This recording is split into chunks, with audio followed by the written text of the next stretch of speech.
আপনার কামকা মেডিকেল যেটা হয়, অর্থাৎ সৌদি আরবে আসার জন্য যে মেডিকেলগুলো করা হয় বা বিদেশ আসার জন্য যে মেডিকেল করা হয়, এই মেডিকেলে কোন কোন সমস্যা থাকলে পারে সৌদি থেকে আপনাকে রিটার্ন পাঠাবে বা আপনার ইকামা হইতো না বা সৌদি আরবের ভিসা আপনার লাগতো না, সে ব্যাপারে আজকে তথ্য দেওয়ার চেষ্টা করবো। যারা মেডিকেল করবেন তারা অবশ্যই ভিডিওটা দেখে তারপরে মেডিকেল করার চিন্তাভাবনাটা করেন। যদি আপনার ভিতরে এই সমস্যাগুলো থাকে সেক্ষেত্রে আপনি চেষ্টা করেন যে এই মেডিকেলটা অ্যাভয়েড করার বা কন্ট্যাক্ট মেডিকেল করার জন্য, বা দেখা যাচ্ছে যে সৌদি আরবে আসার পরেও এখানেও কিন্তু কন্ট্যাক্টে মেডিকেল হয়।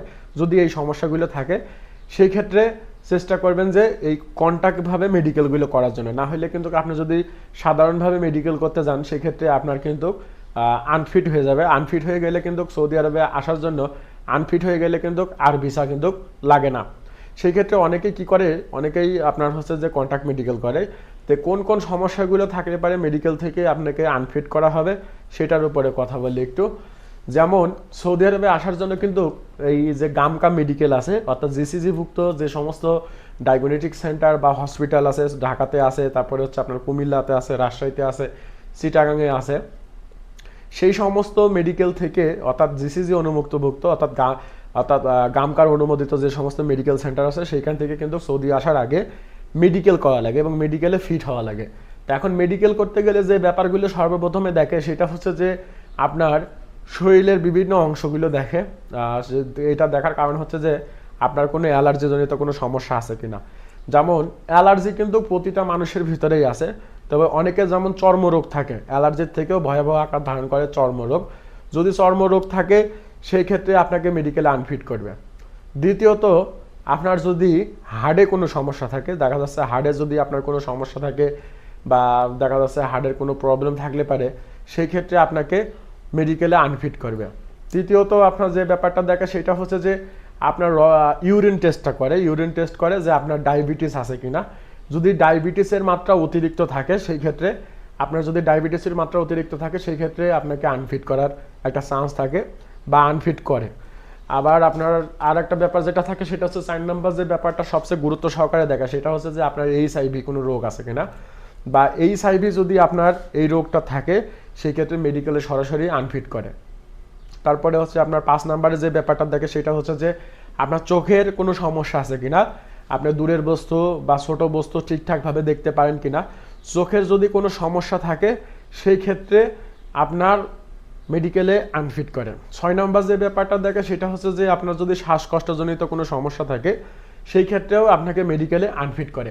অনেকের ক্ষেত্রে দেখা যায় যে আপনার যখন মেডিকেল করে অনেকে দেখা যায় যে ঠান্ডা যদি লাগে থাকে সেই ক্ষেত্রে এক্স রে করলে পারে, সৌদি মেডিকেলে এক্স রে করলে পারে তখন কিন্তু আনফিট করে। তবে বাংলাদেশে মেডিকেলগুলো অনেক কড়াকড়িভাবে করা হয়, অনেক হার্ডভাবে করা হয়। তারপরে হচ্ছে আপনার ব্লাড টেস্ট করে। 7 নম্বরে যেটা থাকে আছে ব্লাড টেস্টের ভিতরে আপনার দেখা যাচ্ছে যে সুগারের ব্যাপারটা থাকে, তারপরে হচ্ছে যে আরও ভাইরাসজনিত কোনো সমস্যা আছে কি না, এরকম যে ব্যাপারগুলো থাকে ব্লাডের টেস্টটা করে। তো এখন এই সমস্যাগুলো যদি থাকে আপনার, সেই ক্ষেত্রে আপনাকে মেডিকেলে আনফিট করবে। মেডিকেলে যদি আপনি একবার আনফিট হন সেক্ষেত্রে কিন্তু সৌদি আরবের ভিসা আপনার আর স্ট্যাম্পিং হতো না। তো বাংলাদেশে কিন্তু কন্ট্যাক্টে কিন্তু মেডিকেল হয়ে থাকে। আপনি বুঝবেন কিভাবে যে আমার এই সমস্যাগুলো আছে কিনা। আপনারা ফাইনাল মেডিকেল করার আগে, সৌদি আরবে যখন আপনারা আসবেন, আসার আগে ফাইনাল মেডিকেল যখন করবেন, ফাইনাল মেডিকেল করার আগে অবশ্যই চেষ্টা করবেন একটা টেস্ট মেডিকেল করার জন্য। ঢাকাতে কিন্তু অনেক জায়গায় টেস্ট মেডিকেল করে, যা যে গুরুত্বপূর্ণ ব্যাপারগুলো থাকে, যেমন হচ্ছে আপনার ডায়াবেটিস, তারপরে আছে বুকে কোনো সমস্যা আছে কিনা, শ্বাসকষ্টজনিত, হার্টের কোনো সমস্যা আছে কিনা, এইচআইভি আছে কিনা, তারপরে হচ্ছে মোটামুটি বেশ গোছালো কায়দায় তারা আর কি মেডিকেলগুলো করে থাকে। অবশ্যই চেষ্টা করবেন ফাইনাল মেডিকেলের আগে একটা টেস্ট মেডিকেল করা।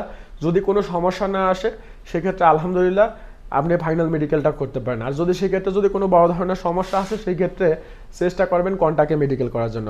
তবে সৌদি আরবে আপনি যখন এসে পড়বেন, আসার পরে সৌদি আরবে কিন্তু মেডিকেল হয়, এইটা নির্ভর করে আপনার কফিলের উপরে। যদি আপনার কফিল চাই সেক্ষেত্রে আপনাকে দিয়ে মেডিকেল করাইতেও পারে, যদি না চাই সেক্ষেত্রে কফিল চাইলে পারে মেডিকেলের রিপোর্টটা নিয়ে আসতে পারে। তবে সৌদি আরবে আসার পরে মেডিকেল খুব এতটা হার্ড না।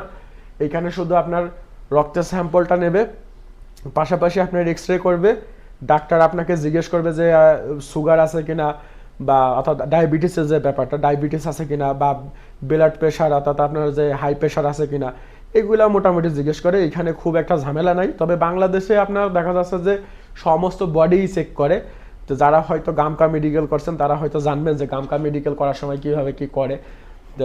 যদি আপনার এই সমস্যাগুলো থাকে, যেমন এইচআইভি, তারপরে হচ্ছে চোখের সমস্যা বা শ্বাসকষ্টের সমস্যা, হার্টের সমস্যা, তারপরে হচ্ছে ডায়াবেটিস, চর্মরোগ, এই সমস্যাগুলো যদি থাকে সেই ক্ষেত্রে আপনাকে মেডিকেলে আনফিট করার সম্ভাবনা থাকে। তবে চেষ্টা করবেন যে ফাইনাল মেডিকেল করার আগে একটা টেস্ট মেডিকেল করা, যাতে টেস্ট মেডিকেলের মাধ্যমে আপনি জানতে পারেন যে আসলে আপনার এই সমস্ত সমস্যা আছে কিনা। যদি না থাকে সেক্ষেত্রে আপনি সরাসরি মেডিকেল করবেন। আর প্রথম অবস্থায় সরাসরি মেডিকেল না করাটাই উচিত, কারণ কি দেখা যাচ্ছে অনেক আপনার হসপিটাল আছে যারা মেডিকেল করে, গামকার মেডিকেল করে, অনেক সময় কন্টাক্টে মেডিকেলগুলো করতে চায় না। তবে চেষ্টা করবেন যদি কোনো সমস্যা থাকে, টেস্ট মেডিকেল করার পরে যদি সমস্যা থাকে, একান্তভাবে যদি আপনার বিদেশ আসার দরকার পড়ে সেই ক্ষেত্রে কন্টাক্টে মেডিকেল করে নিয়ে আসতে পারেন। তবে সৌদি আরবে আসার পরে এত হার্ডভাবে দেখে না। তবে যে ব্যাপারগুলো সবথেকে বেশি দেখবেন সেটা হচ্ছে যে ব্লাডে কোনো সমস্যা আছে কিনা, এইচআইভি আছে কিনা, তারপরে আদার্স আর কিছু সমস্যা থাকে, এই ব্যাপারগুলো দেখবেন। আর এখানে আসার পরে কফিল চাইলে পারে আপনার মেডিকেলে নাও যাওয়া লাগে না, মেডিকেলের রিপোর্ট নিয়ে আসতে পারে। তবে সৌদি আসার পরে এটা ডিপেন্ড করে, সৌদির উপরে ডিপেন্ড করে। তবে বাংলাদেশে কিন্তু অনেক হার্ডভাবে মেডিকেল করা হয়, যার জন্য ফাইনাল মেডিকেল করার আগে অবশ্যই চেষ্টা করবেন যাতে একটা টেস্ট মেডিকেল করে নেওয়ার। টেস্ট মেডিকেল করলে পারে পরবর্তীতে আপনার যদি কোনো সমস্যা থাকে সেগুলি